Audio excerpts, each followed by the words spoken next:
ప్రేమ విషయంలో ఒక్కొక్కరికి ఒక్కొక్క రకమైన ఆలోచనలు ఉంటాయన్నమాట. కొంతమంది ప్రేమించిన వాళ్ళని అస్సలు వదలరు. కొంతమంది కొంతకాలం వాళ్ళతో ఉండి తర్వాత ఏదో ఏమీ పట్టనట్టు వాళ్ళు ఎవరో తెలియనట్టుగా ప్రవర్తిస్తూ ఉంటారు.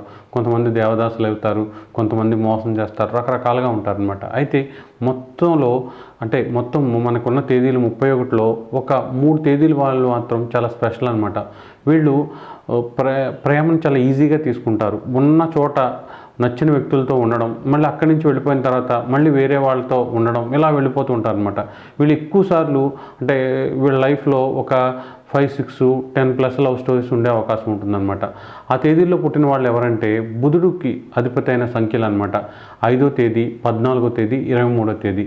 ఈ తేదీలకి బుధగ్రహం అనుగ్రహం అనేది ఎక్కువగా ఉంటుంది. అధిపతిగా కూడా ఉండడం వలన వీళ్ళు ఏంటంటే ఉన్న చోట ఉన్న వ్యక్తులతో కమ్యూనికేషన్ పెంచుకోవడం, వాళ్ళతో హ్యాపీగా ఉంటారు తప్ప ఎవరినో గుర్తుపెట్టుకుని బ్యాక్ లవ్ స్టోరీలను గుర్తుపెట్టుకుని బాధపడడం అనేది వీళ్ళు ఉండదన్నమాట. వీళ్ళకి అందువల్లే జీవితంలో ఎక్కువ లవ్ స్టోరీలు ఉండే అవకాశం ఉంటుంది.